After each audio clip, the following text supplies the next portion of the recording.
Beginning with this year's elections, voting gets a whole lot easier. Your mailbox is your ballot box. Your ballot packet comes to you in the mail. But only if you're a registered voter. If you need to register or update your address, do it today at elections.hawaii.gov. Look for your free Hawaii elections guide in the newspaper or at these locations statewide. The deadline to register for the general election is October 5th, so don't delay. Hawaii votes by mail.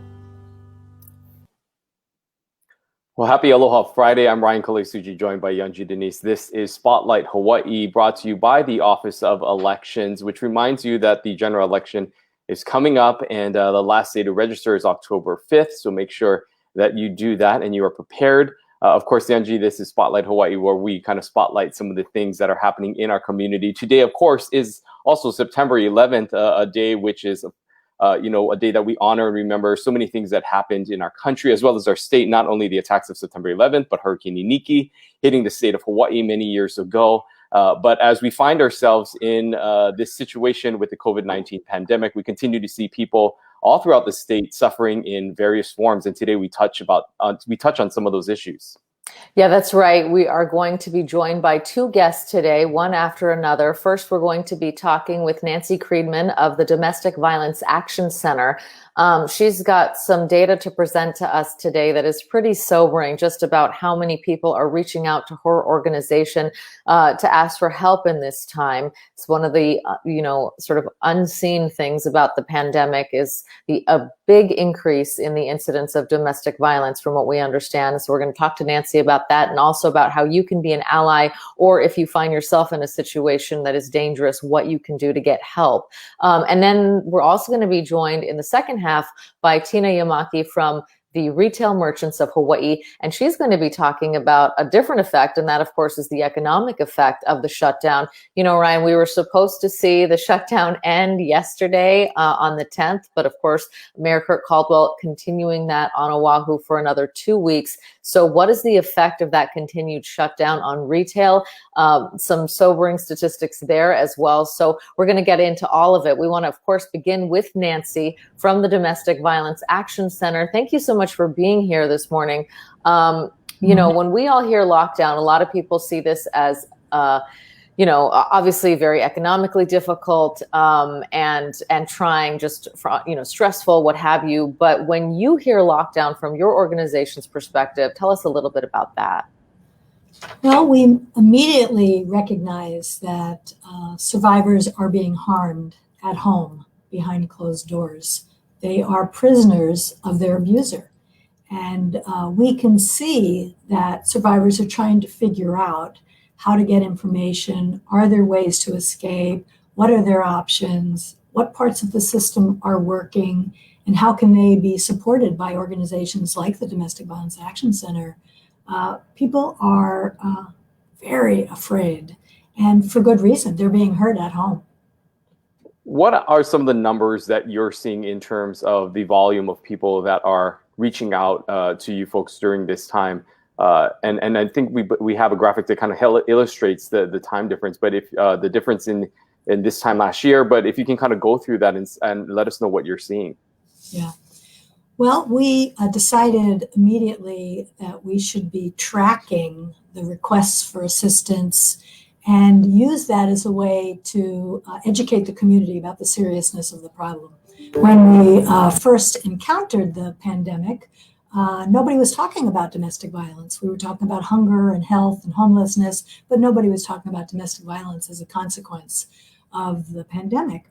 And so we immediately realized that if we had a way to capture and document, we could use it as a way to persuade the community. So just as a couple of examples, we encouraged our staff to make much more frequent contact with our clients. So in April of 2019, our staff had client contacts numbering 519.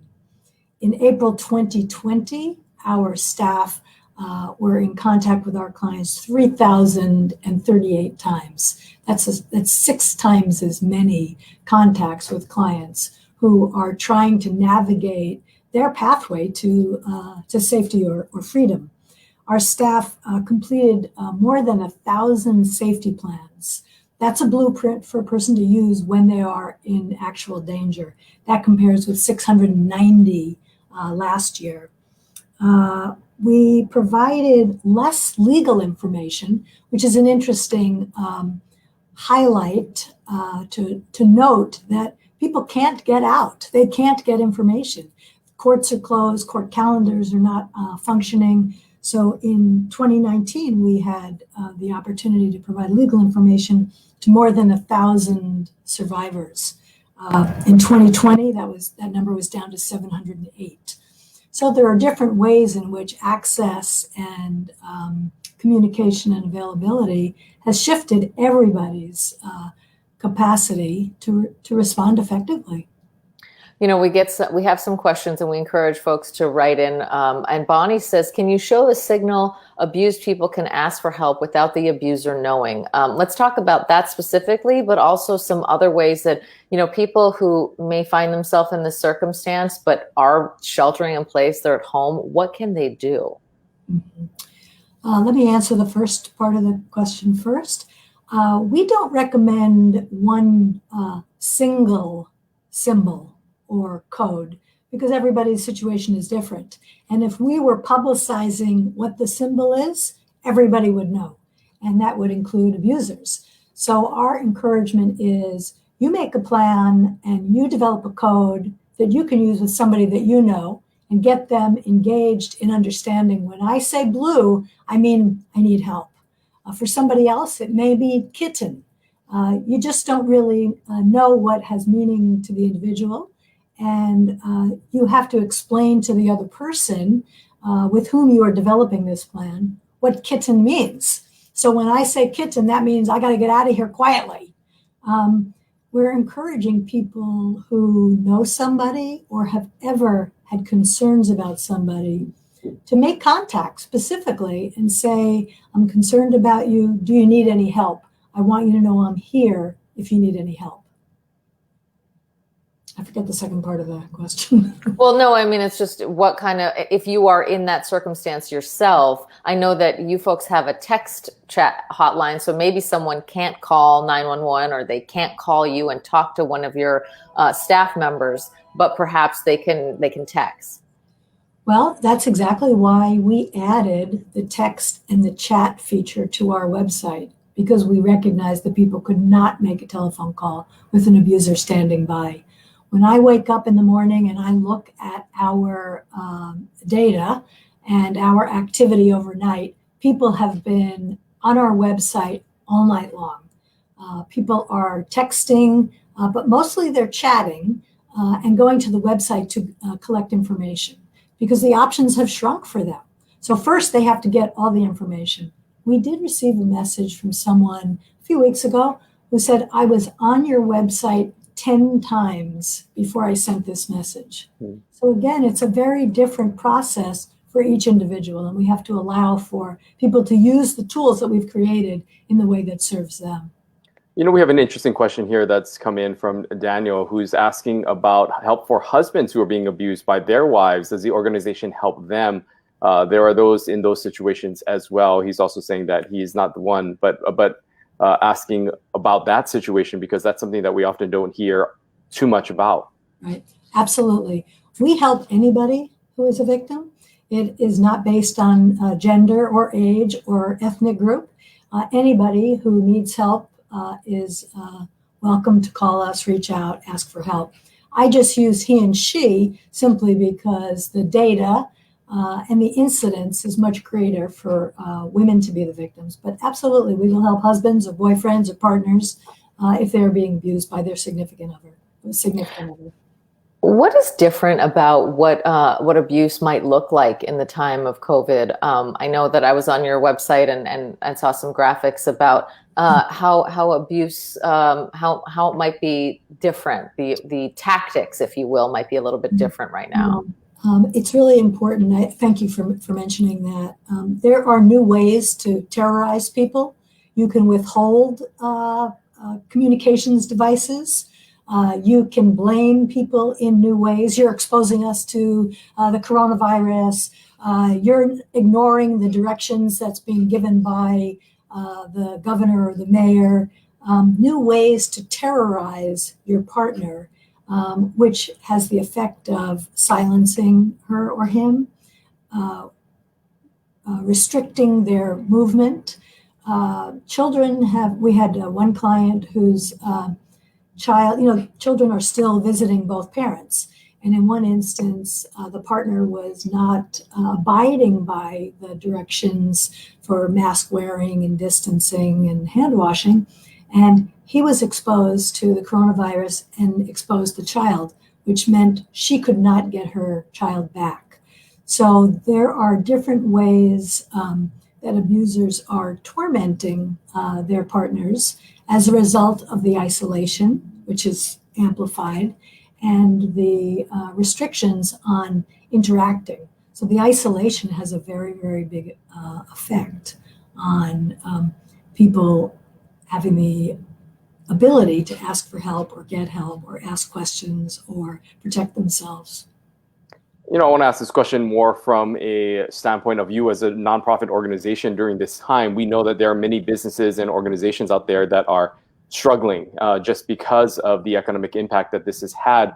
What has this had on your organization in terms of staffing, financial contributions, and how are you folks doing overall in maintaining this critical service during this time? That's really important. Thank you. Right now, we are fine. We are trying to remain visible, let the community know that we are here to help. And that has the effect of encouraging others to support us since we are here to help.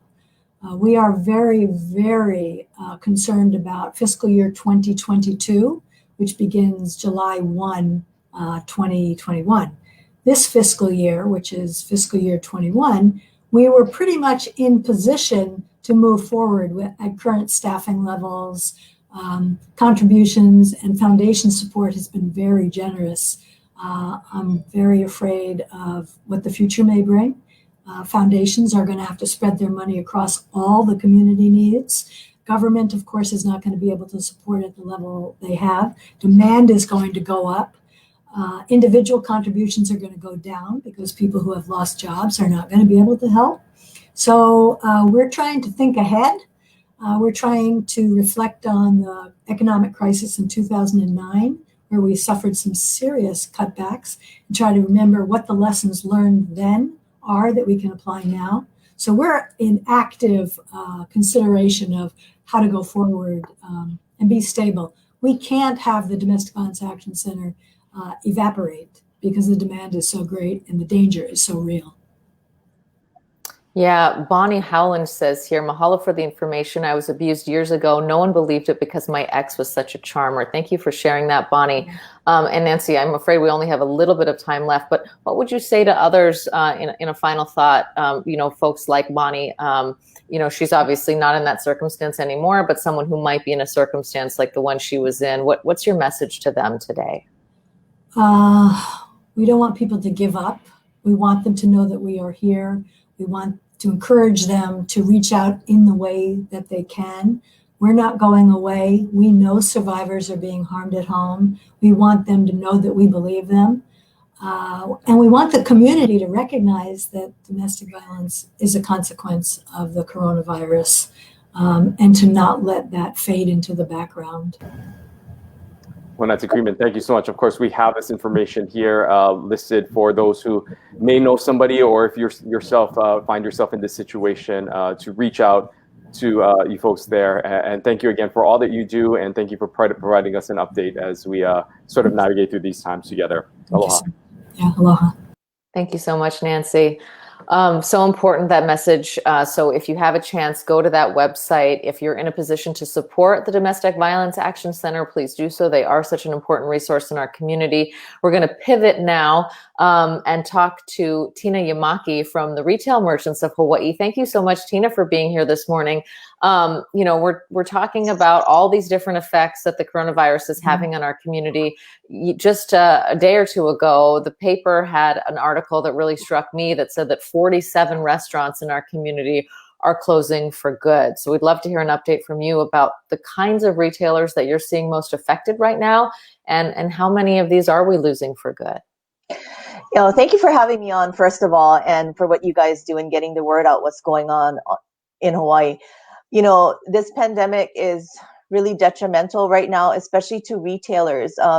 It's affecting everybody. It's not just the small mom and pop stores, but we're also seeing national and international retailers going bankrupt, going out of business, or, pulling out of Hawaii. And it's really sad because that means that's many less jobs here in Hawaii. And in order to re-stimulate the economy, we need jobs. So we're not doing very well. A lot of our businesses are on life support right now. It's very sad. The biggest expense for a lot of these retailers and a lot of business is their monthly lease rent. And without tourism, we need to reopen tourism safely, because that's the only way the economy is going to be stimulated right now. And what sort of support have retailers been getting in terms of that rent support? We know that the governor had recently announced the rental relief program for those who are looking for relief in housing and paying off some of these mortgages to landlords. But is there anything available right now for those who are paying these leases for their commercial spaces? With this second go around, especially the shutdown here on Oahu, there's not a lot of help for businesses. The counties do have some help, but it's very limited on the funds that they have and who they're helping. It's really small businesses. So the medium-sized local businesses, they're not able to access this thing. The Honolulu City Council a couple of days ago just passed a resolution that would basically give some landlord-tenant commercial rent relief. So that might help, as long as the mayor signs the bill and he releases the $100 million. But that's just for Oahu. We'd like to see this program taken statewide as well, because it's not just happening on Oahu, it's happening on all islands. And we're seeing all of these iconic stores and places just closing, and it's really sad.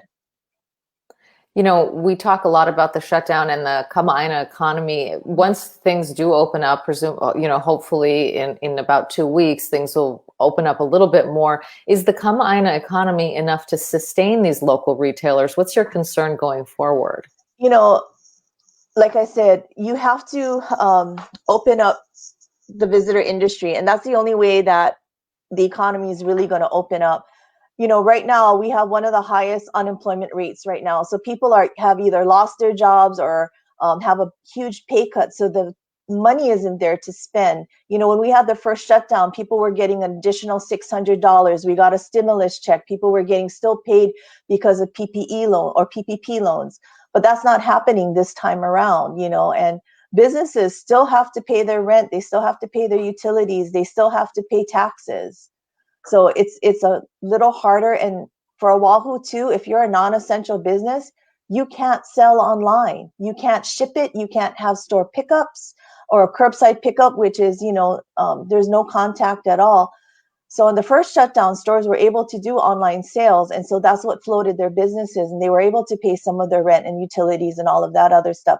But this time around on Oahu, with everything shut down for non-essentials, there is no added income.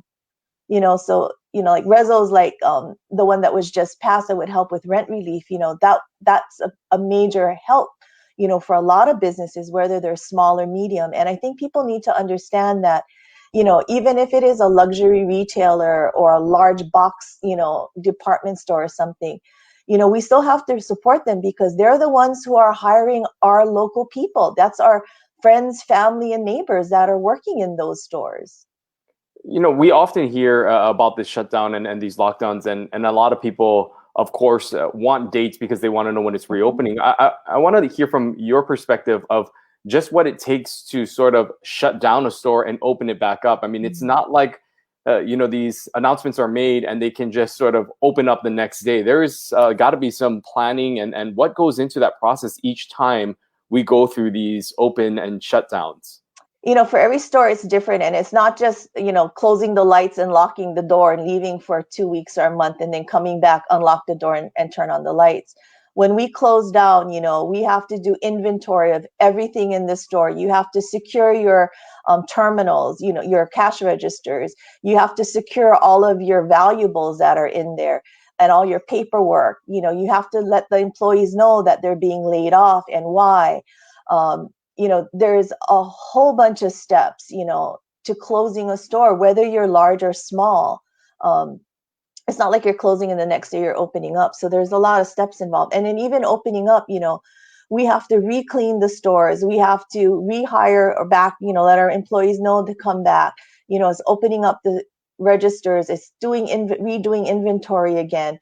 And, the longer we're closed down, some stores, have to have where you got to have a background check again, depending how long we're closed down and they haven't been to work. So there's a lot of steps involved. And it's, the last few times, even with this last one, I think it was announced on, Tuesday, and then we didn't get the written order until 3:00 on Wednesday.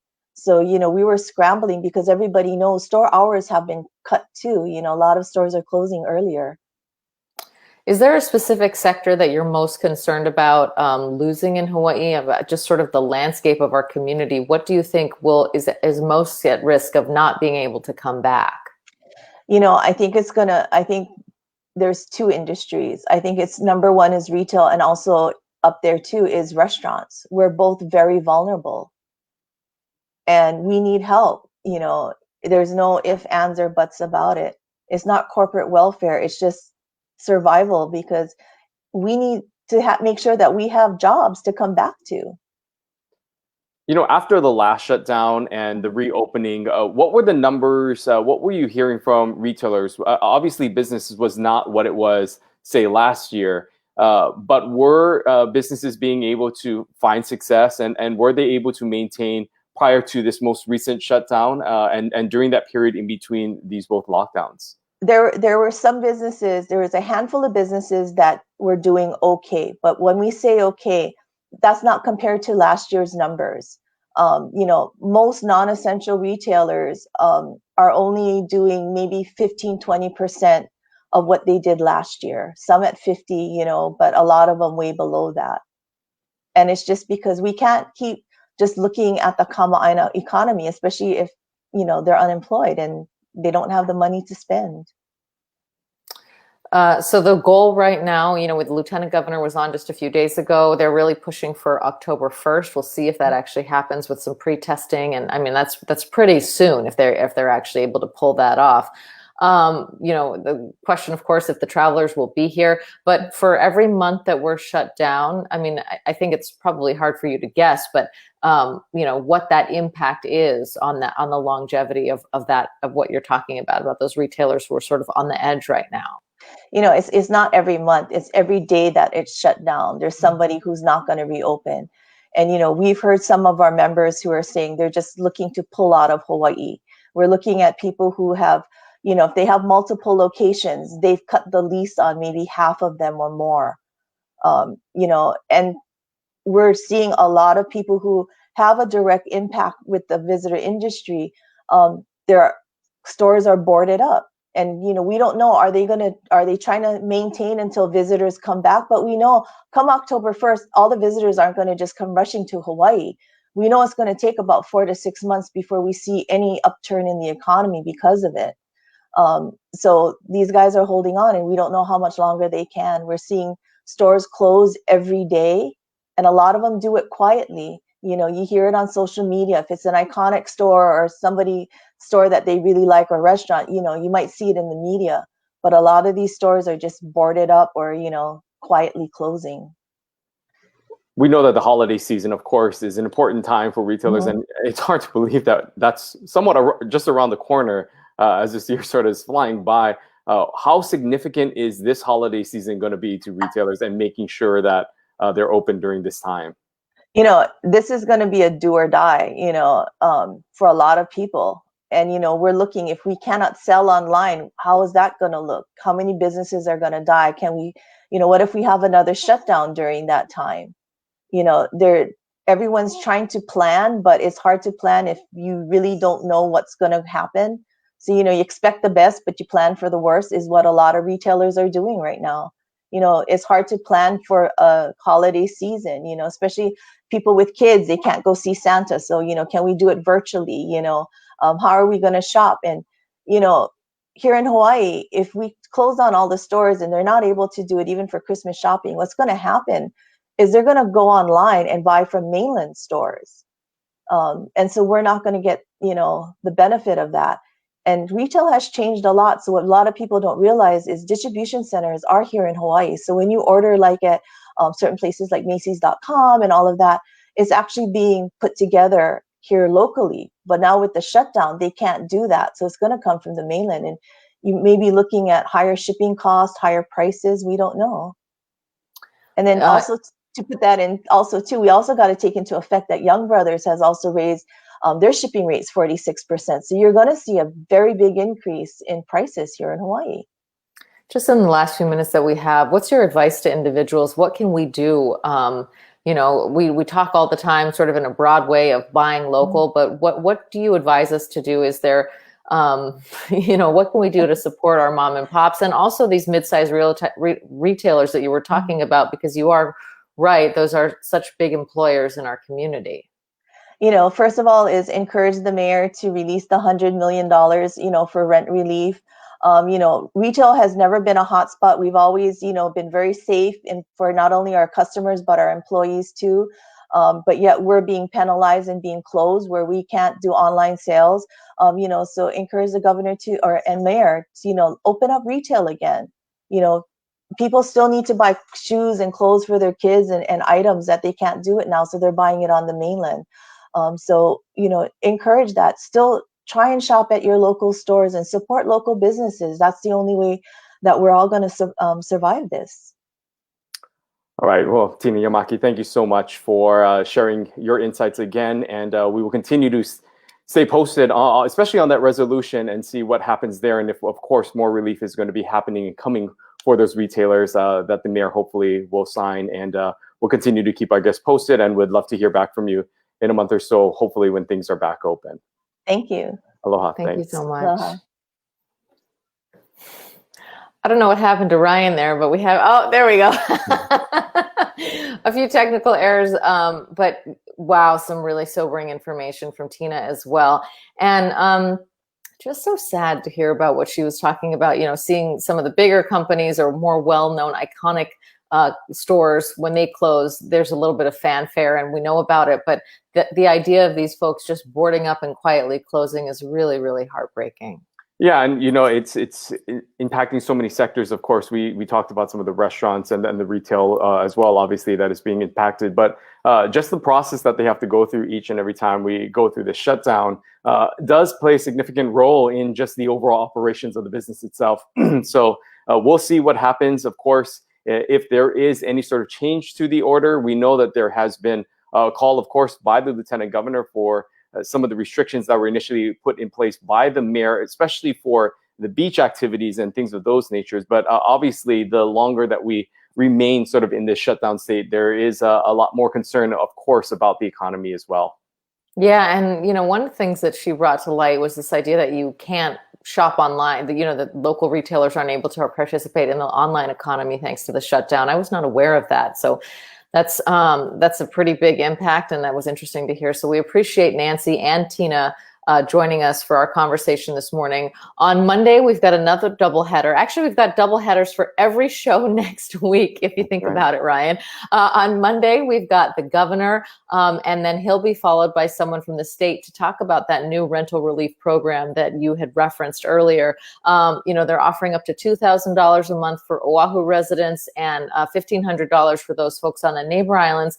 This is $50 million that's being immediately made available through this program to do some rental relief. That, of course, is very needed as the shutdown continues and the economic activity is not what it once was. So we're going to be digging into the weeds on that. And also love to hear from the governor about what he thinks about the continued shutdown, and also if he thinks that we can open up on October 1st. And then Wednesday and Friday, some exciting shows. That's right. Of course, we want to hear, going back, before we get to that, we want to know what questions that you have for the governor. So if you have any specific questions that you have, we know that there's obviously a lot of concern out there about these orders and about how long the state will sort of be in this phase. We're getting we see unemployment questions that continue to come in. So we will ask the governor for an update on some of that as well, and try to get a better sense as well for those parents out there who want a better picture of what school and distance learning looks like and if that will be possibly extended. So please answer your questions for the governor. Of course, this is a conversation that is brought to you by the Office of Elections. And so we are going to be diving back into the elections in the second half of next week by speaking to some of the candidates in the various races that will be happening in the general election. One of them, of course, is the Honolulu prosecutor office. We'll be talking to Steve Alm as well as Megan Cowell, the two candidates that have made it past the primary into the general election. It will be an opportunity for you, the viewers, to ask them questions directly. Of course, this is an important race for the city and county of Honolulu, and so we want to hear from them in sort of a talk story. It's not necessarily going to be a debate, but more of an opportunity to engage you, the viewers, and ask some questions, both individually as well as have them ask questions to one another. And then we'll continue that on also on Friday. Yeah, on Friday, we're going to have the two candidates running for Hawaii County Mayor on. That's Mitch Roth and Ikaika Marzo. What happens on this island, of course, is very important. I happen to be on Hawaii Island. That's why I said that. This island. But we're excited to talk to them. That is a very interesting race. Harry Kim obviously is going to be exiting. And so they both have two very different visions for what should happen on the Big Island. And so we'll be interested to talk to them. And then the following week, we've got Keith Amamiya and Rick Blangiardi joining us. So a lot of really interesting conversations to be had. That's right. And again, we want to encourage all of you to continue to tune in to share this conversation so that we can reach as many people as we can. Again, we realize that there are a lot of people out there who have questions for our leaders, and we try to get to as many as we possibly can. But really, this is an opportunity to bring you information about what's happening in our community. Again, we thank you for your participation in this effort for a dialogue and a discussion and a conversation that we hope will benefit all of you watching. So until next week, Monday, with Governor Ige, we hope that you all have a safe weekend, and we'll see you right back here on at 10:30 on Spotlight Hawaii. Aloha. Aloha.